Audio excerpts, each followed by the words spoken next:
Welcome. I'm Sebastian Mahfood, and you're listening to WCAT Radio, the on-air wing of En Route Books and Media, bringing you the dulcet sounds of Catholic wisdom with our host, Bob Olson, who will now introduce today's show and speaker. WCAT Radio presents The Messenger, with messages of things happening in the Catholic Church. And now to our host, Tony Szalkiewicz.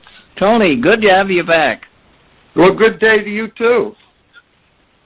How you doing? I'm doing great. So we have another guest speaker. Last week we spoke about college. This week we're going to be talking about public schools and where the kids are at. And before we start that, and I make the proper introduction, I'd like to read something by Henry Nouwen, Nouwen. And he says this, quote, "Did I offer peace today? ? Did I bring a smile to someone's face? Did I say words of healing? Did I let go of my anger and resentment? Did I forgive? Did I love? These are the real questions. I must trust that the little bit of love that I sow now will bear many fruits here in this world in the life to come." Amen to that, huh? Amen. Amen. You're talking about Henry Nouwen. Henry Nouwen. Oh, that's how you say Nouwen? Okay. Yes. You know what I do to words. No, but that was beautiful. I saw that myself. I'm glad you used that tonight. Yeah, I wanted to do that.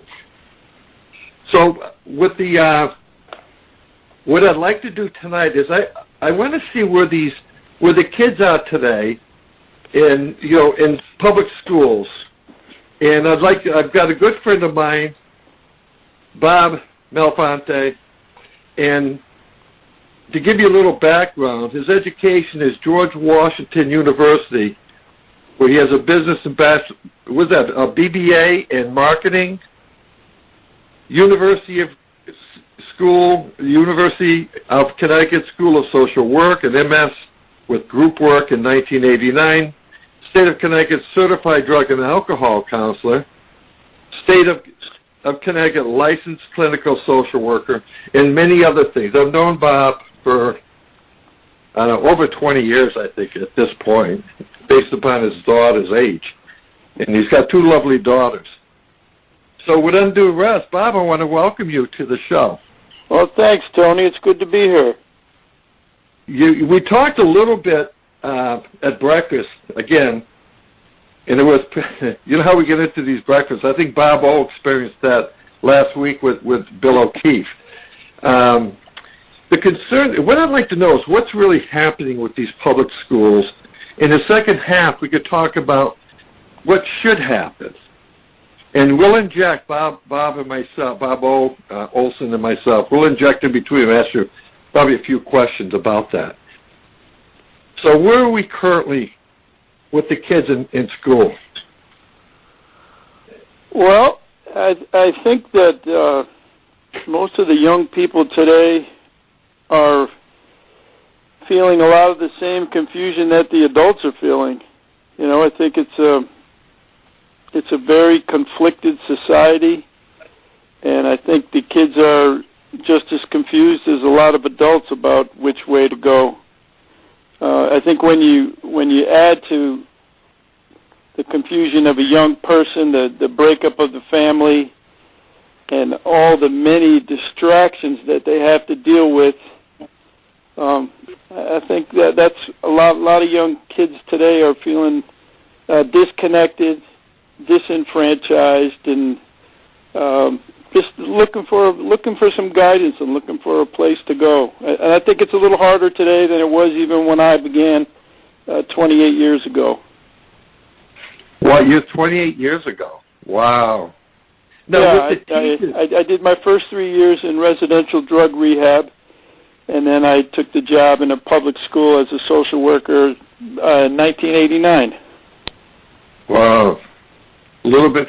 So what, in regard to the teachers and their relationship with the kids, what has occurred over the years with that as far as discipline, as far as the way they approach the kids?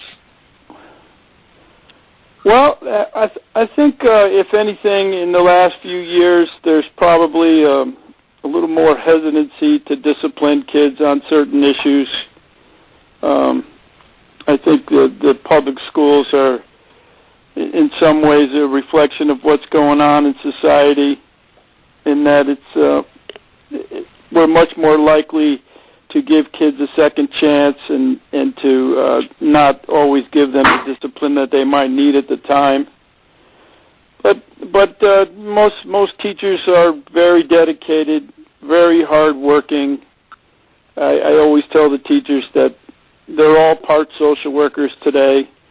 There's just so many issues that the kids are dealing with that you can't really be a public school teacher and not worry about the social, emotional issues of most of the kids in their classroom.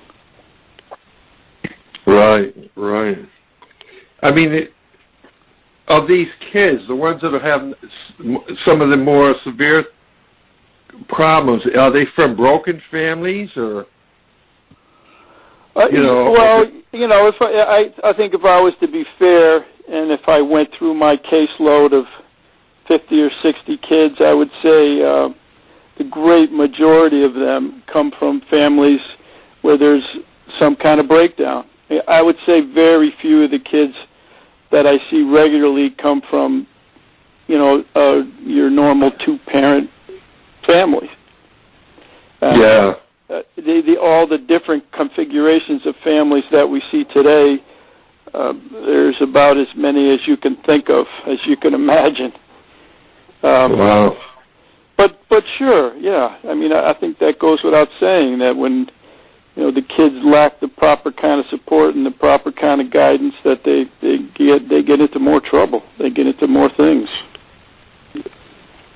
Yeah, I've been reading about a shift in trying to control the schools, but there's a discrepancy from what I'm reading between the teacher's responsibilities and what the parents' responsibilities are. And I find, when I think about that, I find it extremely difficult to try to resolve something like that. What's your experience with that? Well, that is certainly always an issue. I mean, that's always an issue with young people, and I think the parents think the teachers should do more, and the teachers think the parents should do more. And I like to look at it like I think we're all on the same team, and that what we're really trying to do is, what's best for Johnny or what's best for Susie. And the situations that tend to work out the best is when the parents and the teachers can get on the same page, and when they're talking the same language and they have the same goals, and they agree on a process to work with the child. That's usually what works the best. Yeah. But I think that's just part of dealing with problem situations, that people will tend to assign blame in certain situations, but that very seldom serves the kid well. Yeah, I know a few years back you shared with me about one particular student, and he came into your office, he sat down, and you said, "So what's going on?" And the kid busted in tears, and he just bled out, everything that was bothering him. And I thought that was very impressive, because I don't think we do that enough. Yeah. I'm still amazed by that. I'm still amazed by the responses I get to the simplest questions, and I think what you're talking about is I can remember us having that conversation, and I just said to the kids, "So, how you doing?" And yeah, that's right. And I just waited, and I waited probably longer than I normally wait, and then we talked about what he actually had to say, and he had a lot to say. And at the end, I kind of asked him how long he had been holding on to that, and he said, "A long time." And I said, "Why?" And he said, "Well, no one ever asked me." And I think sometimes it really is that simple. It really is that simple to say, "Hey, how you doing?" And then having the time and the patience to wait for an honest answer. And kids need to do that. They want to do that. And I can understand where the parents are coming from too, because some of the things that are available to young people today are pretty scary. They're pretty scary, and it can be frightening as a parent to hear what your kid might be getting into or is getting into, and just the thought of what it might be and then how you're going to deal with it can cause problems for the whole family. Have you ever posed the question to these kids, these particular troubled kids, about video games and what they're watching? Oh, sure. That's a major problem, especially with the boys, and especially in middle school. I mean, I think that's a major issue in middle school, is the amount of time the boys are spending are just enraptured in these video games, which a lot of them are violent, and a lot of them have a lot of sexual content. And I think the most frightening part of it is that they're truly addictive. They're truly addictive. I might have told you this story once, but I was working with a young boy in probably the 6th grade. Really kind of a simple kid, a nice boy, honest boy. And he came in on Monday, and I said, "Well, how was your weekend?"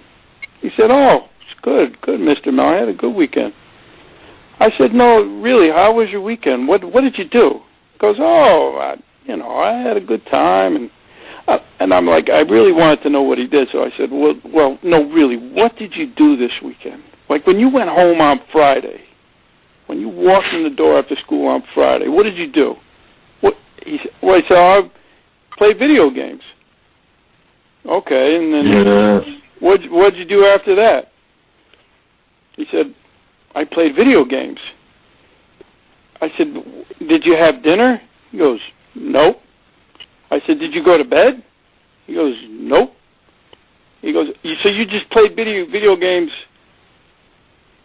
for 24 hours? I said, what did your mom say? I said, did your mom call you for dinner? He goes, yeah. And he paused for a minute. He started to think. He goes, yeah, I think he did. And then he looked at me, and he said, in all honesty, he says, Mr. Mal, one of the great things about video games is when your mom talks to you, you don't even hear her. How sad is that? I know. When I told you that, you and I kind of chuckled about it, and I kind of chuckled when he told me, too, but then I said, that's really kind of a sad story. That's horrible. But it's very true. I think I'm on the phone with 1 or 2 parents a week about how they can, rearrange their computer habits to help these boys get off the video games. It can be really tough. As a percentage of acceptance to what you try to steer them, what is the success rate from the parent side of it? I mean, do they try to defend it or what? I'm trying to figure that out. That's a good question, Tony, because, I think in some situations the computer is used as like a babysitter, and where parents will make a trade-off to, whereas, he's playing video games, yeah, but he could be doing this, or he might be doing that if he wasn't doing this. And he's playing video games, he's in my house, and I know where he is, and they kind of feel like that's okay. So they try to rationalize it that way. Yeah, and I think that if by the time that they realize that it's a problem, it can be really hard to break the habit. It kind of sneaks up on you. It really does. It's certainly got an addictive quality to it. But I do, that's a good question. I do think that sometimes the parents look at it as an appropriate way for a young boy to spend time. And most of the time when I talk to them, they don't really know what's in the video game and what's actually going on. And I don't either, to be honest with you, but when I ask them, they tell me. Yeah. What seems to be of your worst students on the video? What game stands out? Probably more than others. Oh, I don't really know the names of them, but they're definitely the war games. The games with the guns and the battles, and those seem to be the most popular. Wow. Yeah. Huh. But one time a boy was explaining to me one of the games, and again, he's in all innocence. He's kind of talking to me about how there's a girl who works as like a moderator for the video game and explains the rules to the boy while the boy's learning the game. And as the boy gets better at the game, as he proceeds to go up these levels, the girl starts to take her clothes off. So, the people who make these video games, they're very clever and they know what they're doing, and they certainly know how to keep a young boy's attention. Yeah, that's sick. It's very sick. Yeah, it's not. It's pretty unhealthy, and that's a major problem for the middle school. With a lot of kids at the high school, I think one of the biggest problems we're having now is the phones. The phones is that the kids they're on their phones all the time, and they're talking and listening, and most of the public schools have filters, but the kids know how to get around the filters, and I heard it's really that. a major distraction for a lot of the kids, and causes, I think, more problems than it resolves. Wow. Yeah, I was just listening to one of Bob's hosts, a guest speaker, a doctor, I can't remember his name now. I guess he spoke a couple of weeks ago, and he had mentioned the kids on the cell phones, and that if they're missing or taken away, they get into depression because that's their line of communication, which I find. Yes. I never thought of it that way. Oh, it's very true. It's very true. One of the most difficult discipline issues we have is taking away a student's cell phone. It's really can be frightening how some of them react when you try to take their phone away. Even when they know they've done something wrong. We've had a couple of real serious situations in trying to take a phone away. And I'll just say this because I just read this study last week, and I think it was pretty well documented on the internet. But it was a pretty extensive study that was saying that the use of cell phones is causing in teenagers them to be more antisocial and causing extreme amounts of jealousy. So, the one thing that we want, we want these kids, or we hope that it will help them to be more social. It's actually having the opposite effect, that it's all this social media is making them in a lot of situations be more antisocial. There's less face-to-face communication. There's less honest communication, and it's causing an extreme amount of jealousy, especially among the girls, where they're comparing their lives or their social lives with other kids' social lives that they see and live in color on Facebook and a lot of different kinds of social media. Do you find that currently the bullying is increasing? Has it subsided? Or is it where is that going these days? Well, honestly, I think the bullying was worse 25 years ago. Now, there's certainly a lot more opportunity for bullying with cell phones and computers and, Facebook kind of pages, because you can say things to kids. It's a lot easier to say something hurtful to somebody when you don't have to look them in the eye, and there's certainly a lot more of that going on. And, unfortunately, a lot of it is even anonymous, or it's people pretending to be another person, which it can make resolving some of these situations really difficult. But yeah, that's scary too, because they don't know who they're talking to. But in actuality, in actual live circumstances in our hallways, I don't see kids acting more mean to each other than they did 25 years ago.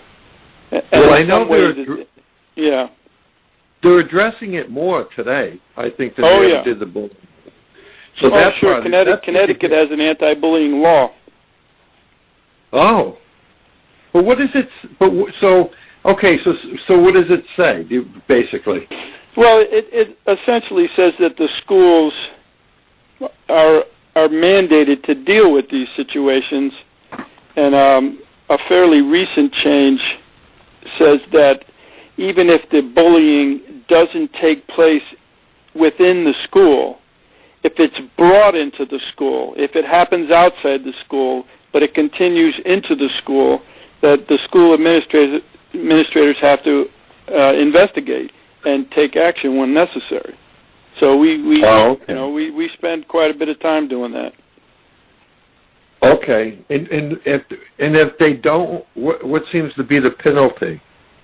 Well, there is a penalty if they don't investigate it. I mean, at our school, we're pretty good about it. We haven't had a situation where there's been a complaint or anything. We do investigate the situations, but I'm sure there's something in the law that would penalize the schools if they didn't take the proper action.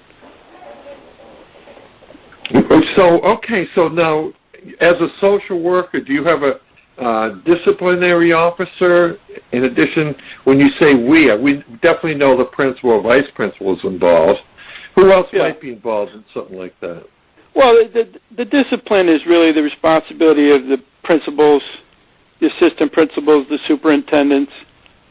If something happens outside the classroom, a teacher can certainly impose discipline within the classroom. But if it's something that's, if it's a larger issue, or if it goes outside the classroom, then it's usually handled by a principal, or if in an extreme case, the superintendent. Yeah. Now, being a Catholic, and a staunch Catholic at that, because we've had a relationship for numerous years, and we've also had our battles just like the apostles, and then you finally realize how right I was. That's right. Anyways, how do you deal with that when the kids come into your room? I know that religion is like taboo in a lot of these public schools. How do you get around that? Well, I don't try to get around it. Honestly, Tony, most of the times, a situation can be handled by just dealing with it in the proper way, with just normal Christian charity, without actually saying what it is. Mm. But I think the proper way is let the student initiate the conversation, and if the student wants to talk about God, we certainly can. Yeah. I would say, Tony, in most of the situations in my career, it seems like when it comes up the most is when there's a death. When there's a death in the family, or a suicide, or something life-threatening. That's right when the conversation comes up most of the time, and most of the times the kids do want to talk about what might happen after death, or what does happen after death, or and that's usually when we might talk about something spiritual. But right. Other than that, it's just you handled the situation the same way you would handle the situation at work with an employer. It's just about using patience and kindness and generosity and using the Christian virtues to do the work that you do. Yeah, currently I'm trying to practice more patience. Yeah. It's like St. Francis says, it's not so much to be consoled as it is to console. Yeah. And it's hard. It really is hard because, I think like most people, human nature is that we want to be heard. And I think the older I get, the more I realize that the older people, like Bob O, they want to speak right away because they're afraid they're going to forget what they wanted to say. You know? Yeah. Bob, are you still in there? Oh? Yeah, well, patience is a virtue for all of us to practice more. Yeah, exactly. And I know, we have our Saturday morning get-together after Mass, and to me it's a very valued time to be together. We're very fortunate to be following what Jesus is telling us, Yeah. is to follow what He's trying to do, be on His path and try to do the best we can. Yeah, and like you said, it's a time for just the four of us or the three of us to be together and talk about what's going on in our lives and how Jesus is helping us in real time. Exactly. There's another thing. I know I gave you an article today, and I'm reading a part of it where it says, and they talk about a manifesto of several people getting together to find out what they can do with the school systems. And let me just read this one little section, and it's labeled, titled, "Not My Job." Quote, "Several teachers and parents who read the manifesto approved of the goal of teaching students to become good citizens, but felt that schools were not the most appropriate nor the most effective site for this learning to take place. Quote, "You seem to indicate that school is the only and most appropriate place to learn civic values," wrote Paul Lamb. "Shouldn't this also be taught by the parents, spiritual communities, and civil society organizations?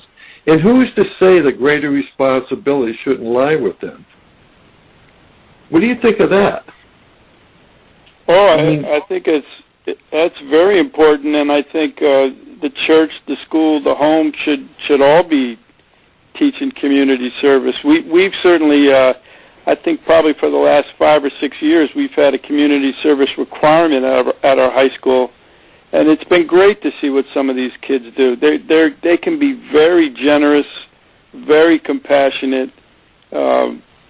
They've done some outstanding projects within our community, and I work in a small community. I should say that too. It's a public school, but it's a very small community where everybody knows everybody. And right. I mean, I think the community service component is extremely helpful for these kids to learn how to just give back. And it's a tremendous educational experience when you actually go out there and try to help somebody else.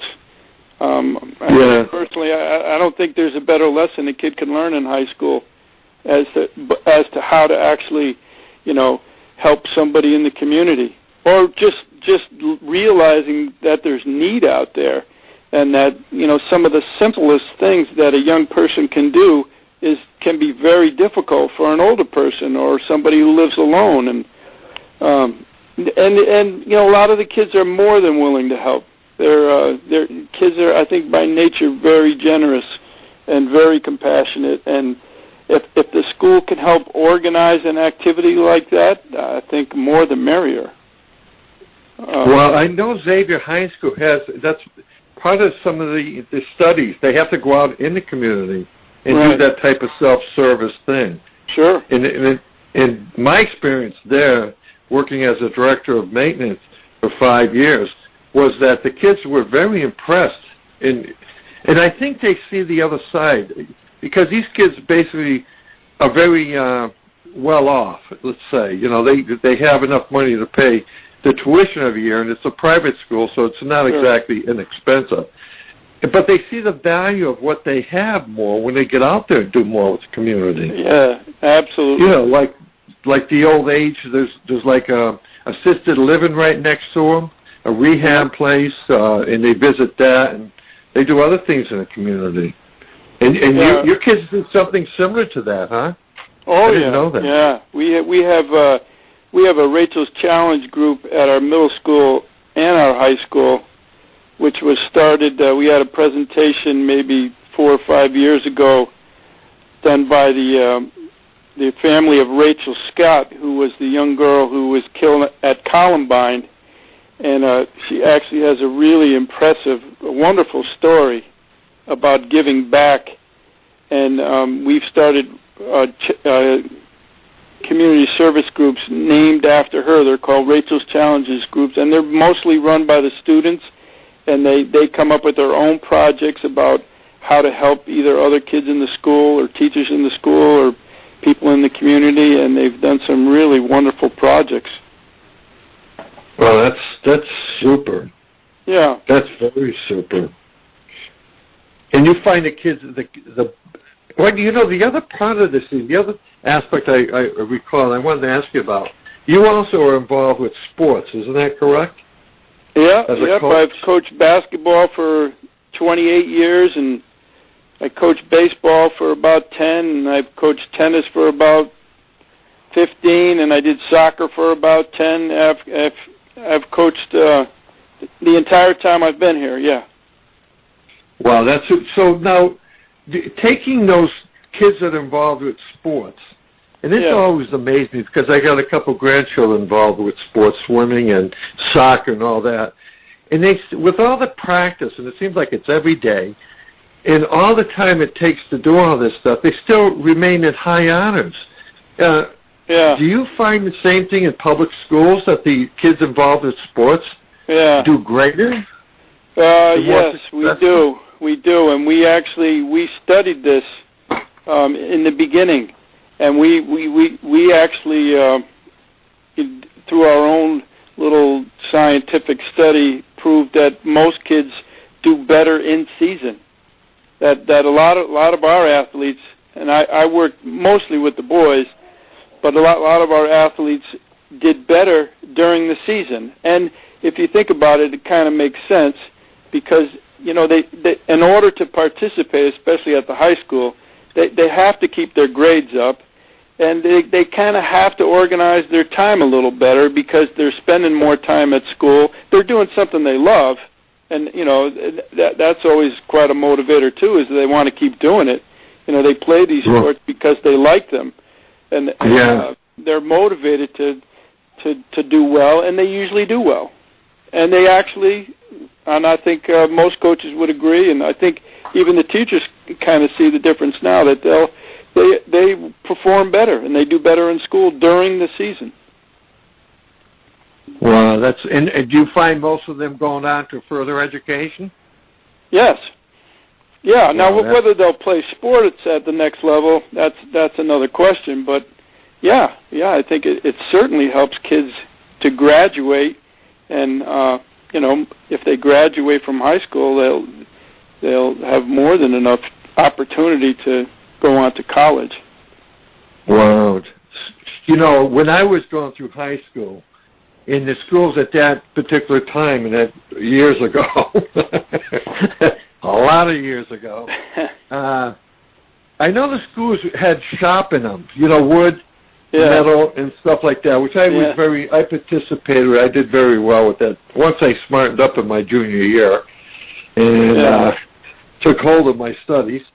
But it was all predicated on the community, what was going on. And I was in Rocky Hill school system, and Pratt Whitney was in town. And a lot of the shop, I think, was directed at, like, Pratt Whitney.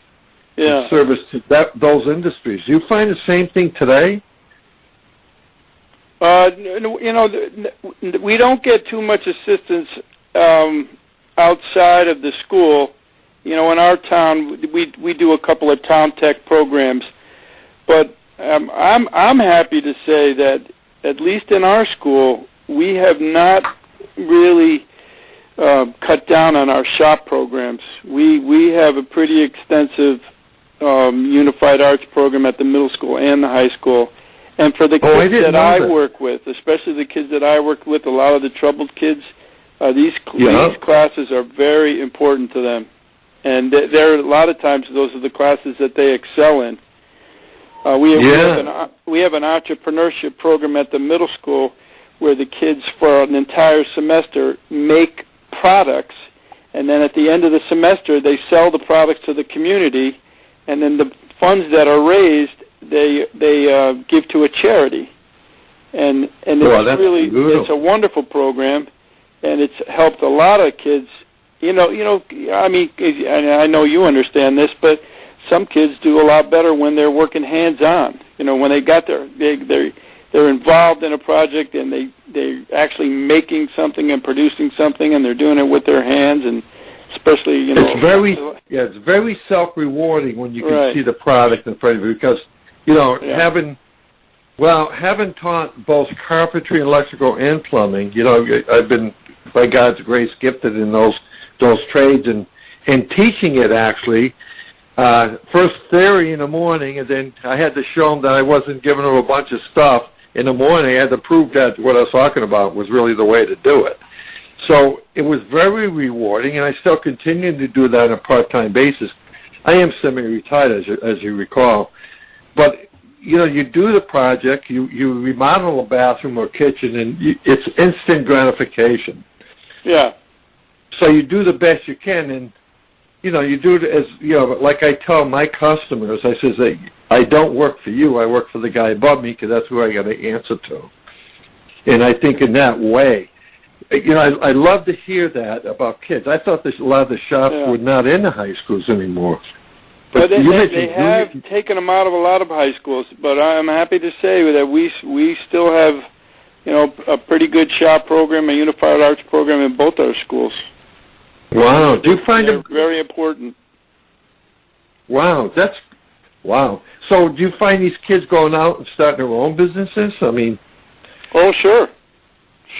Wow. I'll tell you a funny story. I have a puzzle in my room that was made by a friend of ours. It's a little ring on a piece of rope made by Father Rizal. He's a friend of ours. Oh, yes. And it's a very simple puzzle. It's just a piece of wood with a rope and a ring around it, and you have to try to get this ring off the rope. And it looks very simple, but it's very hard to do. And I'm sitting at my desk one day, and a boy walks in, and we're talking about his report card, and I'm looking at his report card, and he's got all D's and F's, and I'm going. And while I'm talking to him, he's playing with the puzzle. Now, almost everybody who comes in my office tries to get the ring off the rope, and they can't do it. And while I'm talking to him, and I'm asking him questions about his report card, which isn't too good, he gets the ring off the rope. And I look at him, I go, John, how'd you do that? And he goes, gee, I don't know. And then he looks at it, and he goes, Mr. Mal, what I did was I looked at the way it was constructed. I looked at the way this puzzle was constructed, and then I figured out how to get the ring off the rope. And I'm going, I tried for 24 hours, and I never thought of that once, to get the ring off the rope. And I think what I'm trying to say is that he had a very different kind of intelligence. He might not have had an intelligence for social studies or English or even science, but he's actually a very successful contractor right now, and he's doing really well in business. But he had a different kind of intelligence, a different kind of skills. Yeah.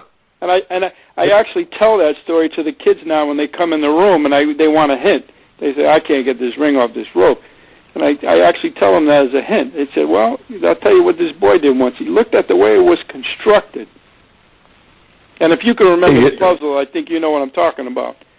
That was the right way to solve the problem.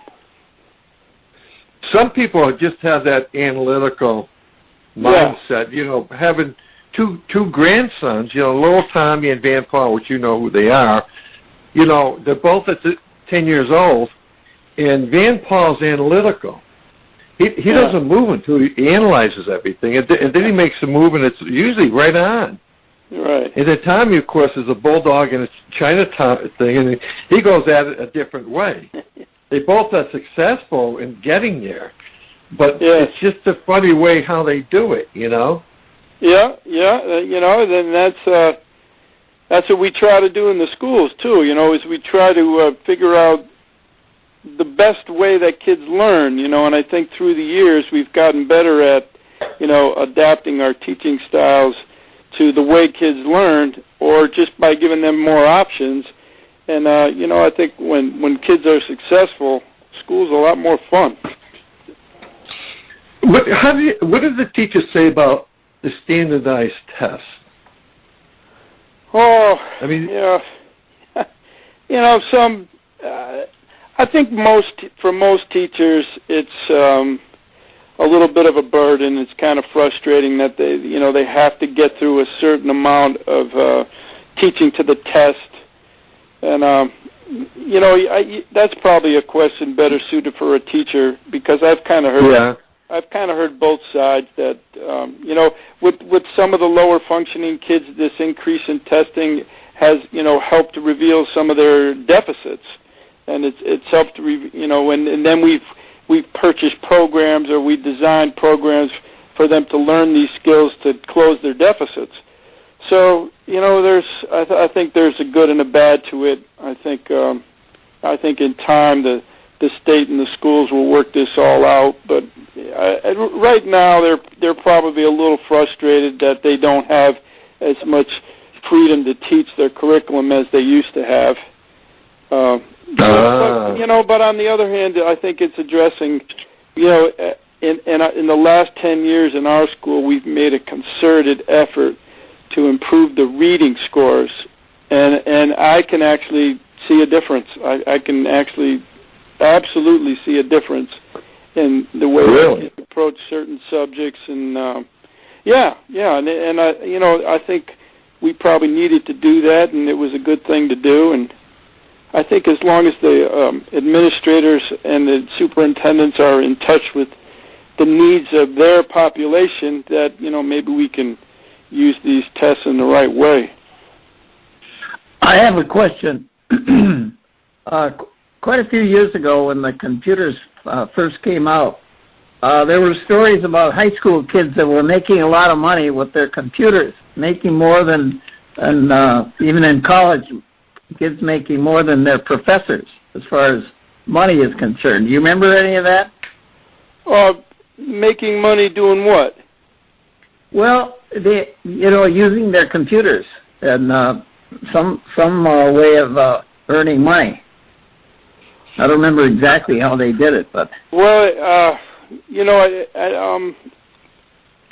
some of them are as skilled as our professionals. It's incredible what some of these kids can do with the computers. And if I ever have a question, I'll ask the next 7th or 8th grader that comes into my room, and he can. I mean, it's just they're very skilled at how they work, and we have to take a lot of precautions, especially with our passwords, because they're always trying. Oh yeah. But no, that wouldn't. I can't say I know specifically about situations where they were making money. I know a couple of kids I worked with, and they were juniors and seniors, but they were hired by computer companies to help make repairs. I know they were doing that. They were getting $17, $18 an hour to help, repair family computers, home computers. Oh, maybe that's what it was. Yeah, that's what jumped out to me. Probably if they were doing that side of it. Yeah. And I'm sure some of them can do they can do programming too. We have a class in town that works with our town tech program, and the kids, they take the skills they learn in the classroom and they take them right into certain departments within the town and provide a really valuable service, and they get credit for it. Good. Wow, that's good. By the way, I grew up in a pretty good-sized town. I think it was about 40,000, something like that, and we actually had a vocational school. Yeah. We had a whole school that was set aside. I think they had to take some high school classes, but most of their classes were right in the vocational school. Right. We have one. That's Vinyl Tech is the vocational school that serves our area. Yep. Right. That's in Middletown? Yeah. Okay. Yeah, we have one in Middletown. Yes. Okay. Yeah, and I don't know what the enrollment is, but from the last time I heard, just a few years ago, they said it wasn't that good, and yet there's the trades people are screaming for good kids to start working with their hands. But it seems like they don't want to do that. I know. How many are in shop with you, Bob? There's always a waiting list. There's always a waiting list at Vinyl. They've. That's super. Yeah. No. Have you heard from? Oh, at Vinyl, there's a waiting list now. Normally, yep. We usually have. We usually have 8, 9, 10 kids go every year from our 8th grade. No kidding. Yeah. Well, that's good to hear. Because I was talking to a bunch of guys that are in my trade, and they were even though because a lot of us are all the baby boomers. We're all getting out of it and starting to retire, or definitely gear back a lot. Yeah. And not doing it. And the younger kids, they're good. They're good. They pick up the transits easy. The mathematics they seem to grasp. And they just love working with their hands. And they are quick studies. Yeah. Very quick. Yes, and like you said, that hands-on kind of activity, at Vinyl they do, they have to take an exploratory their freshman year and try every trade. And then when they actually choose what trade they want to learn, they spend 3 weeks in the classroom and then 3 weeks in the trade. And it seems to work out really well. Yeah. That's excellent. So, in your school system, either school, what exactly are the vocations they deal with? Do they have sewing? We have they have computer drafting. We have a home economics class. We have culinary. We have a wood shop. We had a metal shop. And I think we just this year we added a course in interior decorating. Okay. So for a small school, we have quite a few different trades. Well, that's great. That's good to hear. Yeah, it is good. It is good. The kids like those classes, and they can be successful there.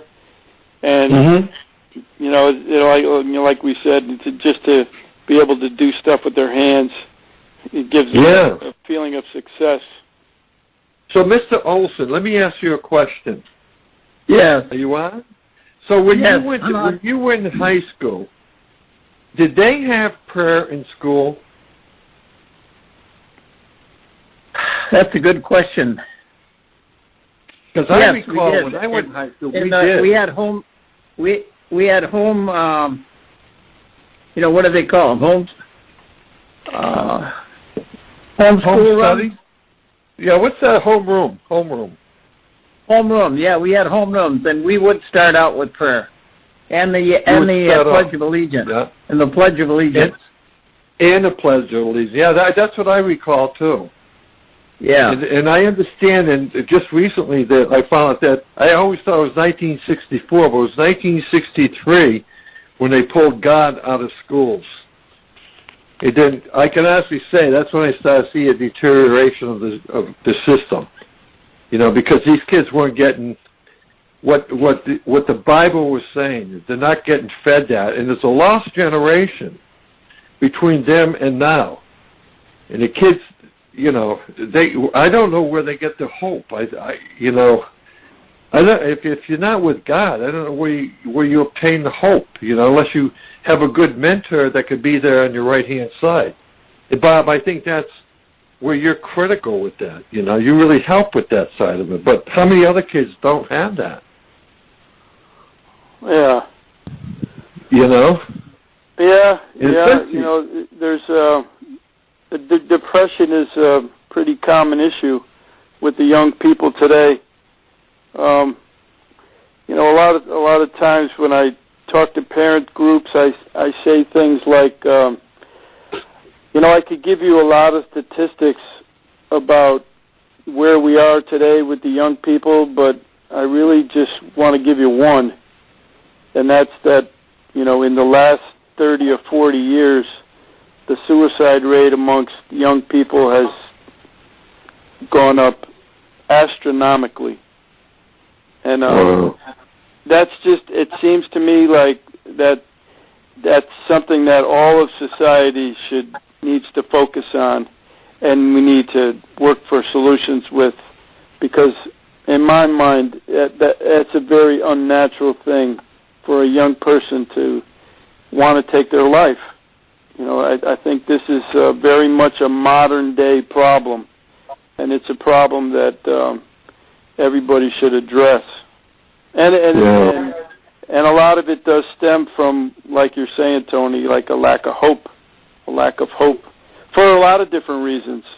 But just the reality that a young person would want to take their lives, to me, is a need for lots of different kinds of changes. Right. And do you find that drug use has increased a lot, too? I don't know if it's increased a lot. It's certainly a problem, and the kinds of drugs that they're doing has changed, and the way that they're using them has changed.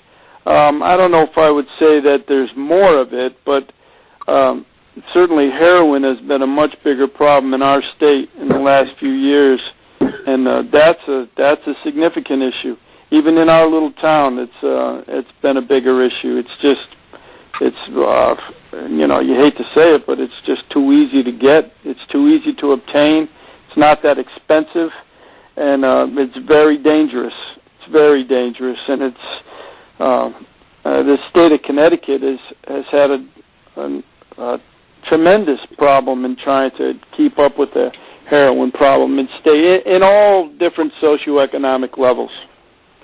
And I think a lot of the talk and the culture about marijuana has, you know, the way it's being legalized in different states has caused a lot of confusion with kids as to whether it's really bad for you. And I do understand the benefits of medical marijuana, but I think for a lot of the average kid, marijuana use is a gateway drug for bigger and badder Yeah, things. the hardest substance. And you're right. That's exactly correct. Wow. Yeah. I don't. What would you tell the young listeners that might be listening on the program? What's the best thing you could tell them as a social worker? Oh, you know, I think the best thing you can tell a young person is if they're struggling with something, to find a trusted adult and to take the chance, take the risk to tell somebody about what it is that's bothering them. That's what I would recommend, and that just the process of trying to find a trusted adult, if it is difficult to find. For some kids it is, and for some kids it isn't. But right. for kids who have a problem trying to find a trusted adult, that take the chance, take the risk, and don't carry a lot of this stuff inside you. It can cause a lot of harm and do a lot of damage to you. And that there's people out there who are willing to help and who will help and who can help and who want to help. But we have to reach out more as adults. But if I was speaking to a young person, I would just say, be courageous, and trust in the process, and find that person and keep looking for that person who will listen to you and can help you. That's good advice to the young ones that are listening. And I'm going to add something to that, and that's that on Saturday after we go to Mass. Mass is very critical. And I always say, no God, no life. And there's a lot of times when we get involved with these, like I had a problem years ago with alcohol. And you've got to reach out to somebody else. And the best one, you got the Blessed Mother you can reach out to. You got God the Father, who's always there for you. I recently, Saturday morning, this past Saturday, I was having breakfast because we were going to a funeral mass, as you recall, Bob.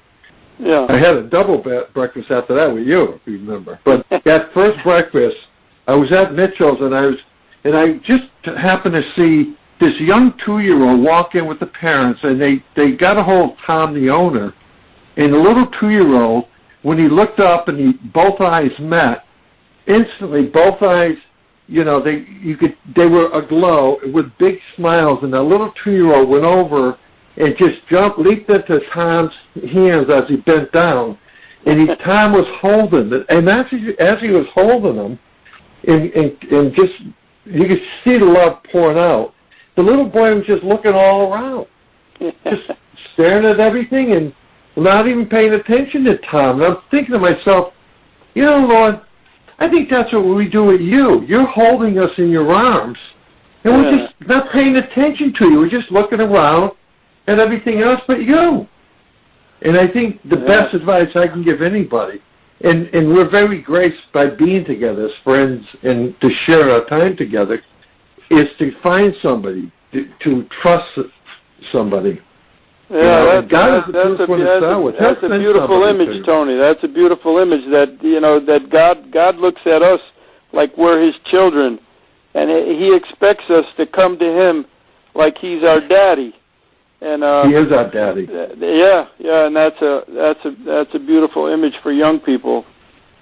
Yeah, and that's what they, you see it in, like, they have this one photograph. It's like a picture of footprints in the sand, and it says, "You're being carried by Jesus." Yeah, and it's Jesus' footprints in the sand, not yours. Yeah, right. When was the time I saw 2 sets of footprints, and then after a while I only saw 1 set, and God said to the boy, "Well, that's because I was carrying you." Yeah, that's exactly right. I forgot that part, Bob. Yeah. Guys, we're out of time. We're out of time. Wonderful program tonight. Yeah, thanks, Bob. Thank you. Thank you for sharing all that wonderful information. Yeah, that was great. Tony, we'll see you again next week. God bless. Same time, same station. In the meantime, may God bless each and every one of you in the name of the Father, the Son, and the Holy Spirit. Amen. Amen.